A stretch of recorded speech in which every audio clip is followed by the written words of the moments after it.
दोस्तों नमस्कार। उम्मीद करता हूँ आप लोगों की तैयारी अच्छे से चल रही होगी। 70वीं बीपीएससी के परीक्षा में मुश्किल से 70 दिन शेष बचे हुए हैं यदि परीक्षा 30 सितंबर को होता है तो। इसी कड़ी में हम लोग 10 क्वेश्चन जो मैथ्स और रीजनिंग के पूछे जाते हैं उसको डिटेल से प्रैक्टिस कर रहे हैं, क्योंकि मेरा मानना है कि इसमें से 4 से 5 प्रश्न ऐसे होते हैं जो हर एक वर्ष डेटा चेंज करके रिपीट होते हैं।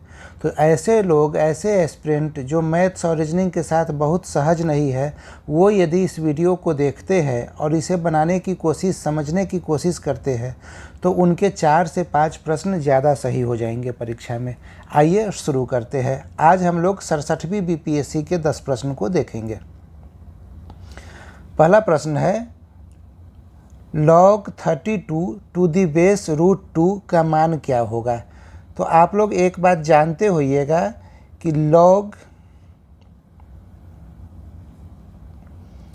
a square to the base a, जब भी बेस और ऊपर का पावर सेम रहे तो जो ऊपर में लिखा हुआ है a के पावर में जो स्क्वायर लिखा हुआ है वो पीछे आ जाता है और ये हो जाएगा 2 log a to the base a, और a to the base a का मान होता है 1। ठीक है, तो इसलिए ये जो टोटल मान हो जाएगा यहाँ पे वो हो जाएगा 2। ठीक है, तो ऐसे ही हम लोग log root 2 to the power log 32 to the base root 2 को इसी तरीके से चेंज कर लेंगे। चेंज कैसे करेंगे? तो log रूट 2 बेस में है, ऊपर में जो है 32 को हम लोग रूट 2 टू दी पावर 10 लिख सकते हैं। जब रूट 2 को 10 से गुना करेंगे तो ये 32 आ जाएगा। इतना तो हमें पता है कि 2 इंटू 2 इंटू 2 इंटू 2 इंटू 2। ठीक है, कितना हो गया? 2 दूना 4, 4 दूना 8, 8 दूना 16, 16 दूना 32। ये 32 आ गया। अब रूट 2 का मतलब क्या होता है? 2 को भी लिखेंगे रूट 2 इंटू रूट 2, ऐसे दूसरे 2 को फिर लिखेंगे रूट 2 इंटू रूट 2। तो ये 5 जो है वो यहाँ पे 10 हो जाएगा। ठीक है, तो 2 टू दी पावर 5 बराबर 32 है और रूट 2 टू दी पावर 10 बराबर 32 होगा।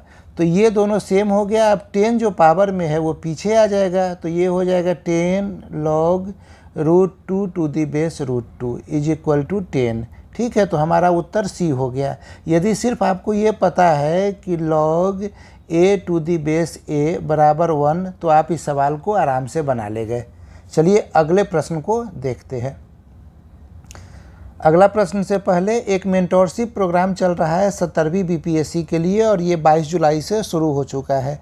यदि किसी को इस प्रोग्राम में इनरोल करना है तो ये जो नंबर दिया गया है 4x9295819, इस नंबर पे एक बार कॉल कर लीजिए और कॉल करके आप बात कर लीजिए और इनरोल हो सकते हैं फिर। चलिए अगले क्वेश्चन को देख लेते हैं।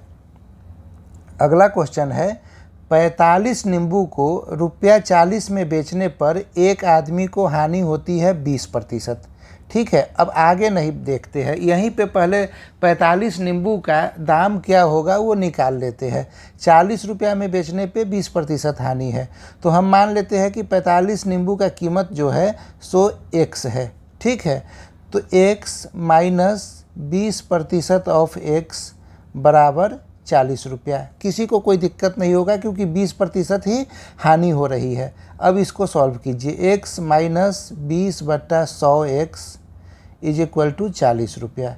ये कटा, ये 5 हो गया। ठीक है, तो ये आएगा 5x माइनस x बट्टा 5 बराबर 40। ये यहाँ पे 40 है। ठीक है, अब क्या हो गया? ये 5x माइनस x, 4x बराबर 40 गुने 5 और x बराबर 40 गुने 5/4। ये 4 जो इधर गुना में है ये इधर आएगा तो भाग में हो जाएगा। जब इसे काटेंगे तो 10, 50, यानी कि 45 नींबू का जो कीमत है, क्रय मूल्य है, वो 50 रुपया है। ठीक है, 20% हानि पे बेचने पे 40 रुपया आया। अब बोल रहा है कि लेन देन में 20% का लाभ प्राप्त करने के लिए, अब 50 रुपया इसका क्रय मूल्य हमें पता है, 50 रुपया पे 20% लाभ प्राप्त कैसे होगा? तो 50 प्लस 20% ऑफ 50, तो ये क्या हो गया? 50 प्लस 20/100 गुने 50, ये 2 से ये 10, तो 50 + 10 60 रुपया हो गया। इतना क्लियर हो गया कि 60 रुपया में जब बेचेगा तो 20% लाभ होगा। 60 रुपया में कितना नींबू बेचेगा? 45 नींबू बेचेगा। जगह बना लेते हैं। तो हमने ये देखा कि 60 रुपया में यदि 45 नींबू बेचा जा रहा है तो 20% का लाभ हो रहा है। यहाँ सवाल ये है कि 24 रुपया में कितना नींबू बेचेगा, तो ये निकाल लेंगे एक एक नियम से। 60 रुपया में 45 नींबू बेच रहा है तो 1 रुपया में 45/60 नींबू बेचा गया। तो 24 रुपया में 45/60 गुने 24 नींबू बेचा गया। ठीक है, इसको काटिए। 15 से 3, 15 से 4, 4 से ये 6, 6 तिया 18। ठीक है, तो 18 नींबू बेचेगा। हमारा उत्तर बी आ गया। उम्मीद करता हूँ आप लोगों को समझ में आ रहा होगा। यदि समझ में आ रहा है तो एटलीस्ट कमेंट करके बताइए कि हाँ समझ में आ रहा है। आइए अगले प्रश्न को देखते हैं। अगला प्रश्न है, 110 मीटर लंबी एक ट्रेन 58 किलोमीटर प्रति घंटे की गति से यात्रा कर रही है। अब देखिए एक चीज़ ध्यान में रखिए कि ये 110 मीटर में दिया है और ये किलोमीटर प्रति घंटा में दिया है। तो हम इसको किलोमीटर प्रति घंटा को मीटर प्रति सेकंड में बदल लेंगे और ये बदलने के लिए हमें 5/18 से गुना करना होता है। ठीक है, अब आगे पढ़िए। कितने समय में यह एक राहगीर को जो उसी दिशा में 4 किलोमीटर प्रति घंटे की गति से चल रहा है पार करेगी? जब ट्रेन भी सपोज कीजिए इस दिशा में चल रहा है 58 किलोमीटर प्रति घंटे की चाल से, और कोई राहगीर भी जो है सो धीरे धीरे 4 किलोमीटर प्रति घंटे की चाल से चल रहा है इसी दिशा में, तो ऐसे केस में क्या होता है कि रिलेटिव स्पीड निकालने के लिए हम ट्रेन के गति में से राहगीर के गति को घटा देते हैं। तो ये क्या आ जाएगा? 58 - 4 यानी कि 54 किलोमीटर प्रति आवर। ठीक है, ये हमारा स्पीड हो गया। इसको मीटर प्रति सेकंड में बदलने के लिए क्या करेंगे? 54 गुने 5/18 मीटर प्रति सेकंड। 18 से ये कटा 3 यानी कि 15 मीटर प्रति सेकंड। ठीक है, अब 15 मीटर प्रति सेकंड के स्पीड से 110 मीटर लंबी ट्रेन को कितना समय लगेगा यही हमें निकालना है। ठीक है, तो 15 मीटर चलने में 1 सेकंड लगा। ठीक है, तो 1 मीटर चलने में 1/15 सेकंड लगा। तो 110 मीटर चलने में 1/15 गुने 110 सेकेंड लगा। देखिए ये एक एक नियम जो है ना, इसे आप लोग कभी स्किप मत कीजिएगा। ठीक है, इससे क्या है कि 10 सेकेंड 15 सेकेंड समय ज़्यादा लग जाएगा आपके परीक्षा में। ये एक एक्स्ट्रा स्टेप लिखने में 10 सेकेंड समय ज़्यादा लग जाएगा, लेकिन आपका सवाल सही हो जाएगा, इसकी गारंटी हो जाएगी। ठीक है ना, इसीलिए इसे स्किप नहीं करना है। अब 5 से काटिए, ये 3 आया, ये 22 आया, तो 22/3 सेकेंड। 22/3 सेकेंड को हम लिख सकते हैं 7.1/3 सेकेंड। ठीक है, तो ये हमारा उत्तर हो गया। यहाँ पे उत्तर आया सी। आइए अगले प्रश्न को देखते हैं। अगला प्रश्न है, एक समचतुर्भुज का परिमाप 52 मीटर है और उसका छोटा विकर्ण 10 मीटर है। लंबे विकर्ण की लंबाई क्या होगी? समचतुर्भुज बना लेते हैं एक। ये समचतुर्भुज बन गया। ठीक है, समचतुर्भुज में क्या होता है? सारी भुजाएं बराबर होती है। तो परिमाप जब 52 मीटर दिया हुआ है तो 52 को 4 से भाग दीजिए, आ गया 13 मीटर। तो ये भुजा भी 13 मीटर है, ये भी 13 है, ये भी 13 है, ये भी 13 है। अब छोटा वाला विकर्ण इसे मान लेते हैं, ए और बी को छोटा वाला विकर्ण मान लेते हैं, तो ये 10 मीटर है। अब ये समचतुर्भुज का जो है प्रॉपर्टी होता है कि दोनों विकर्ण एक दूसरे को बराबर पे काटता है। तो ये भी 5 हो गया यहाँ से यहाँ तक, और ये भी 5 हो गया। ठीक है, और ये परपेंडिकुलर भी होता है। ये सब समचतुर्भुज का प्रॉपर्टी है। अब देखिए कि जब ये परपेंडिकुलर है तो हमारे पास क्या आ गया? इसको मान लेते हैं सी, इसको मान लेते हैं ओ। ठीक है, तो AC² = AO² + OC²। ठीक है, तो हम OC² का मान निकाल लेते हैं। OC² = AC² - AO²। ठीक है, AC का मान है 13 का स्क्वायर, ये है 5 का स्क्वायर, ये हो गया 169, ये हो गया 25, घटाएंगे तो आ जाएगा 144। तो OC का मान हो जाएगा √144 यानी कि 12 मीटर। ठीक है, अब OC 12 मीटर है तो ये दूरी भी 12 मीटर हो जाएगा। तो बड़ा वाला विकर्ण जो पूछ रहा है परीक्षा में, जो लंबे विकर्ण की लंबाई क्या है, प्रश्न में यही पूछा जा रहा है, तो वो हो जाएगा 12 + 12 यानी कि 24 मीटर। 24 मीटर मतलब हमारा उत्तर हो गया डी। क्लियर है? चलिए अगले प्रश्न को देखते हैं।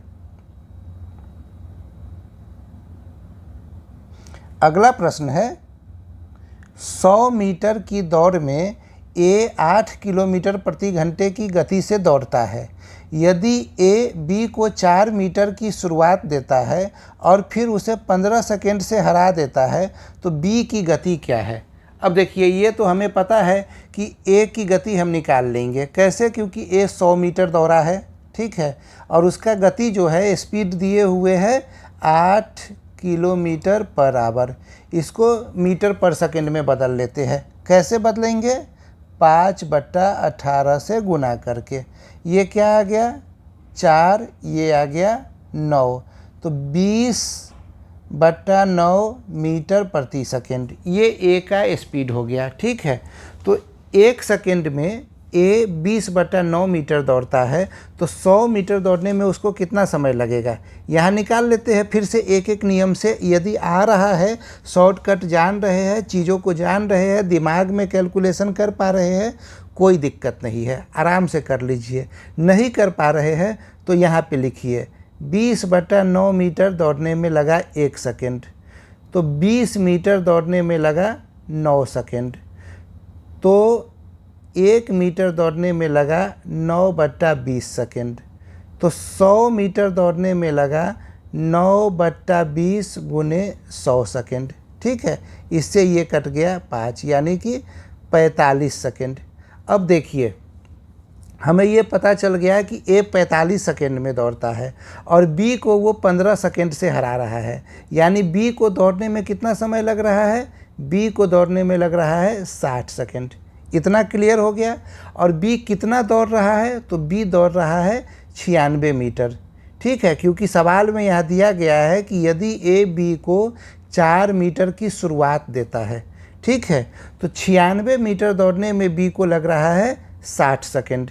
ठीक है, तो बी की गति क्या होगी, ये सवाल में पूछा जा रहा है। अब यहाँ पे लिख लेते हैं 60 सेकेंड में 96 मीटर। ठीक है, तो 1 सेकेंड में 96/60 मीटर। अब इसको बदलना है किलोमीटर पर आवर में, तो 96/60 गुने 18/5। देखिए, मीटर पर सेकंड में बदलने के लिए 5/18 से गुना करते थे, तो किलोमीटर पर आवर में बदलने के लिए उसका उल्टा 18/5 से गुना कर देंगे। हमारा सारा ऑप्शन किलोमीटर पर आवर में दिया हुआ है, इस वजह से ये करना पड़ रहा है। अब इसको काट के देख लेते हैं, काट के क्या क्या उत्तर आ पाता है। ठीक है, कट रहा है किसी से? 3 से तो 6 से काट दीजिए, 3, ये हो गया 10। ठीक है, अब ये 2 से काटिए 5, ये हो गया 48, तो ये हो गया 48 गुने 3 144, नीचे 5 गुने 5 25, तो ये कितना होता है? 25 × 125, ये आंसर आ जाएगा। इसको आप लोग भाग दीजिएगा, देखिएगा बी आंसर आ जाएगा आप लोगों का। ठीक है, आइए अगले प्रश्न को देखते हैं। अगला प्रश्न क्या है? एक घड़ी सुबह 8 बजे सेट की जाती है। घड़ी 24 घंटे में 10 मिनट आगे बढ़ जाती है। सही समय क्या होगा जब दूसरे दिन घड़ी 1 बजे अपराह्न इंगित करती हो? अब देखिए, अगले दिन 1 बजे तक में कितना समय हो जाएगा? तो 8 बजे से सुबह 8 बजे तक 24 घंटा, उसके बाद 9 बजे, 10 बजे, 11 बजे, 12 बजे, 1 बजे, यानी 5 घंटा और, तो कुल 29 घंटा समय हो गया। अब आप ऑप्शन को देखिए, यहाँ पे तो दे रहा है 12 बजे। ठीक है, 1 बजे में कितना घटेगा? जब 24 घंटा में 10 मिनट घट रहा है तो 5 घंटा में 1-2 मिनट और घट जाएगा, तो 12 बजे वाला ऑप्शन तो कट गया। 1 बजे तो रहेगा यानी राइट टाइम आ गया, ये भी ऑप्शन घट गया। 2 बजे का मतलब क्या है कि 2 बजे आगे तो बढ़ नहीं सकता है, पीछे ही जाना है। ठीक है, तो ये ऑप्शन भी घट गया क्योंकि हमें सही समय पता लगाना है। तो सीधे सीधी देखें तो हमारे पास एक ही ऑप्शन बचता है, वो ऑप्शन है बी। तो यहाँ से इतना यदि कॉमन सेंस लगा लीजिएगा तो आप सीधे सवाल पे बना ले जाइए। इसको बनाने का तरीका क्या है कि घड़ी में जब 24 घंटा 10 मिनट होगा तो सही समय कितना हुआ, 24 घंटा हुआ। ठीक है, जब इसे घंटा में बदलेंगे तो ये कितना आ जाएगा, 145/6 घंटा, तो सही समय होगा 24 घंटा। ठीक है, इतना क्लियर हो गया। अब 29 घंटा हमें निकालना है क्योंकि ये टाइम जो है सो टोटल 29 घंटा ही हो रहा है। तो घड़ी में 29 घंटा लाने के लिए क्या करना पड़ेगा, इसे पहले बदलते हैं। 145 घंटा बराबर 24 गुने 6। ठीक है, तो 1 घंटा बराबर 24 गुने 6/145। ठीक है, तो 29 घंटा बराबर 24 गुने 6/145 गुने 29। ठीक है, अब 29 से ये कटा 5 मरतबे। ठीक है, अब 5 मरतबे, अब इसको काटिए फिर से, तो इसको काटिएगा तो क्या आ जाएगा, 5 चौका 20, 4.8। ठीक है, और ये 6 से 8 छक 48 का 8, और 6 चौका 24 और 4 28। 28। ठीक है, तो 28.8 ये घंटा आ रहा है ओरिजिनल। यानी कि कितना समय ये पीछे जा रहा है, तो ये जा रहा है 12 मिनट पीछे जा रहा है। तो 12 मिनट पीछे का मतलब क्या होता है, दोपहर 12:48। तो यहाँ पे जो हमारा उत्तर होगा ये उत्तर हो जाएगा बी। क्लियर है? चलिए अगले प्रश्न को देख लेते हैं।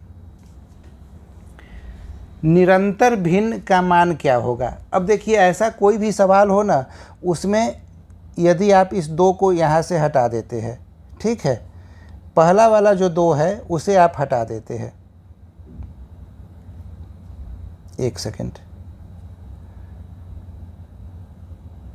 ये इतना पोर्शन को यदि आप हटा भी देते हैं तो ये नीचे वाला पोर्शन तो सेम ही चीज़ रहेगा ना। ठीक है, तो हम इसे मान लेते हैं x। ठीक है, इस पोर्शन को, तो ये टोटल क्या बन जाएगा, x = 2 - 1/x। ठीक है, अब इसको सॉल्व कर लीजिए, इसी से आपका जो मान आएगा वही आपका उत्तर हो जाएगा। तो x = 2x - 1/x। ठीक है, तो x² = 2x - 1, तो x² - 2x + 1 = 0। ये क्या हो गया, x - 1 का होल स्क्वायर = 0। तो x का मान आ गया 1। यही हमारा उत्तर है ए। ठीक है, ये बेहद आसान सवाल है, इसमें आपको कुछ करना ही नहीं है। ठीक है, ये पूरा का पूरा x है और नीचे वाला भी ऑलरेडी इसी वजह से x बन जाएगा और सवाल बन गया है। ठीक है, आइए अगले प्रश्न को देखते हैं। 200 और 600 के बीच कितनी संख्याएं 4, 5 और 6 से विभाज्य है।